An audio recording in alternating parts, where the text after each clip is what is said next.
Thiruvananthapuram Kattela government tribal LP സ്കൂളിലെ പ്രവേശനോത്സവത്തിനിടെ നടന്ന മിഠായി വിതരണം വിവാദമായി മാറിയിരുന്നു. ആ സ്കൂളിലെ കുട്ടികൾക്ക് മിഠായി കയ്യിൽ കൊടുക്കാതെ മേശപ്പുറത്ത് ഇട്ടുകൊടുക്കുകയായിരുന്നു മുരളീധരൻ MLA. പട്ടികജാതി പട്ടികവർഗ പിന്നാക്ക വിഭാഗത്തിലെ കുട്ടികൾ പഠിക്കുന്ന ഡോക്ടർ അംബേദ്കർ സ്മാരക മോഡൽ റെസിഡൻഷ്യൽ സ്കൂളിലാണ് ഈ സംഭവം നടന്നത്. അതിനുശേഷം കുട്ടികൾക്ക് മിഠായി ഡെസ്കിലിട്ട് നൽകിയത് വിവാദമായതോടെ വിശദീകരണവുമായി മുരളീധരൻ MLA എത്തുകയും ചെയ്തു. വേഗത്തിൽ മിഠായി വിതരണം പൂർത്തിയാക്കാനാണ് മേശത്തോറും മിഠായി ഒന്നിച്ച് നൽകിയതെന്നാണ് മുരളീധരൻ പ്രതികരിച്ചത്. മിഠായി വിതരണം ചെയ്യാൻ മറ്റാരും ഏൽപ്പിച്ചതല്ല. വാങ്ങിക്കൊണ്ട് എന്ന മിഠായി ഓരോ കുട്ടിക്കായി കൊടുക്കാൻ നിന്നാൽ മന്ത്രിയടക്കം മറ്റുള്ളവർ പിന്നെയും കാത്തു നിൽക്കേണ്ടി വരും. കുട്ടികൾക്ക് വേണ്ടി വാങ്ങിയ മിഠായി അവർക്ക് കൊടുക്കണമല്ലോ എന്നും MLA ചോദിക്കുന്നുണ്ട്. സംസ്ഥാനത്തിന്റെ വിവിധ ട്രൈബൽ സെറ്റിൽമെന്റുകളിൽ നിന്നുള്ള മിടുക്കികളായ പെൺകുട്ടികളാണ് ഈ സ്കൂളിലുള്ളത്. അതിൽ ആ മുൻബെഞ്ചിലിരിക്കുന്ന ഒരു കുഞ്ഞ് കൈനീട്ടിയിട്ട് പോലും കയ്യിൽ കൊടുക്കാതെ ബെഞ്ചിലിട്ട് കൊടുത്തിട്ട് ഫേസ്ബുക്ക് പോസ്റ്റിലൂടെയാണ് MLA മറുപടി നൽകുന്നത്. ഒരു ജനപ്രതിനിധി കുട്ടികൾക്ക് മിഠായി നൽകുമ്പോൾ തീർച്ചയായും അത് ആ കുഞ്ഞുങ്ങളുടെ അന്തസ്സിനെ മാനിച്ചുകൊണ്ടായിരിക്കണം. ഡെസ്കിലേക്ക് മിഠായികൾ എറിഞ്ഞു കൊടുക്കുകയോ അല്ലെങ്കിൽ കുടഞ്ഞ് വിതറി ഇടുകയോ ചെയ്യുന്നത്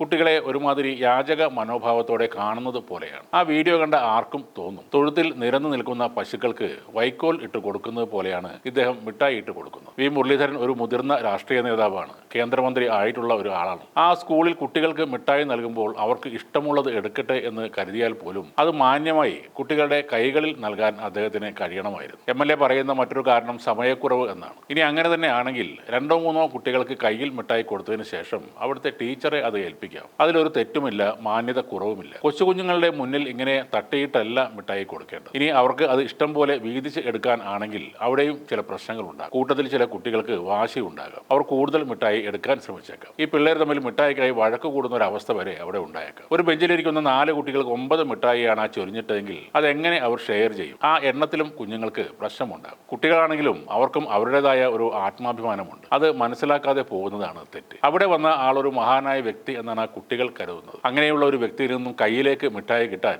അവർ സന്തോഷത്തോടെ നോക്കി ഇരുന്നതാകും. അപ്പോഴാണ് മേശയിൽ ചൊരിയുന്ന പുതിയ പരിപാടി ഇദ്ദേഹം അവതരിപ്പിക്കുന്നത്. കുട്ടികളോട് ഇടപെടുമ്പോൾ കരുതലോടെയും സ്നേഹത്തോടെയും പെരുമാറാൻ ഒരു ജനപ്രതിനിധിക്ക് ബാധ്യതയുണ്ട്. അത് അവിടെ ഉണ്ടായിട്ടില്ല എന്നത് ഒരു സത്യം തന്നെയാണ്. ഒരു മിഠായി കിട്ടുക എന്നതിനേക്കാൾ അത് ഏത് രീതിയിൽ നൽകി എന്നതിനാണ് സമൂഹം വില കൽപ്പിക്കുന്നത്. അതുകൊണ്ട് തന്നെയാണ് ജനങ്ങൾ ഇതിനെതിരെ പ്രതികരിക്കുന്നത്. മിഠായി ആ കുഞ്ഞുങ്ങളുടെ കൈകളിൽ തന്നെ കൊടുത്തെങ്കിൽ ആ ചടങ്ങ് വളരെ മനോഹരമായി മാറുമായിരുന്നു. ഒരാൾ ജാതിയിൽ സവർണൻ ആയതുകൊണ്ട് മാത്രം ആ മനോഭാവം അയാൾക്ക് ഉണ്ടാകണമെന്നില്ല. എന്നാൽ ഒരു പ്രത്യയ ശാസ്ത്രത്തിൽ ഒരു വർഗീയ രാഷ്ട്രീയ പ്രസ്ഥാനത്തിൽ പ്രവർത്തിക്കുന്നവർ സവർണ മനോഭാവം കാണിക്കുന്നു എന്നത് അങ്ങേയറ്റം അപകടകരമായ ഒരു കാര്യം തന്നെയാണ്. എന്തൊക്കെ ന്യായവാദങ്ങൾ ഉയർത്തിയാലും അങ്ങേയറ്റം അരോചകമായിരുന്നു മിഠായി വിതറി കൊടുക്കുന്ന ആ കാഴ്ച. വീട്ടുമുറ്റത്തെ കുഴിയിൽ ഇലയിട്ട് അതിൽ കഞ്ഞി വിളമ്പി കൊടുത്തിരുന്ന പഴയകാല രംഗങ്ങൾ ഈ കുഞ്ഞുങ്ങളുടെ മുമ്പിൽ ഒരിക്കൽ കൂടെ അരങ്ങേറുകയായിരുന്നു. പെട്ടെന്ന് ആരും മറക്കാത്ത ഒരു കാഴ്ച തന്നെയാണ് അത്. കുഞ്ഞുങ്ങളുടെ കൊച്ചു കൈകളിൽ സ്പർശിക്കാതെ മിഠായി ആ ഡെസ്കിലേക്ക് ഇട്ടുകൊടുക്കുന്ന സ്ഥലം MLA മുരളീധരൻ. പിന്നോക്കക്ഷേമ വകുപ്പ് മന്ത്രി തുളസി ചിരിച്ചുകൊണ്ട് ആ കാഴ്ച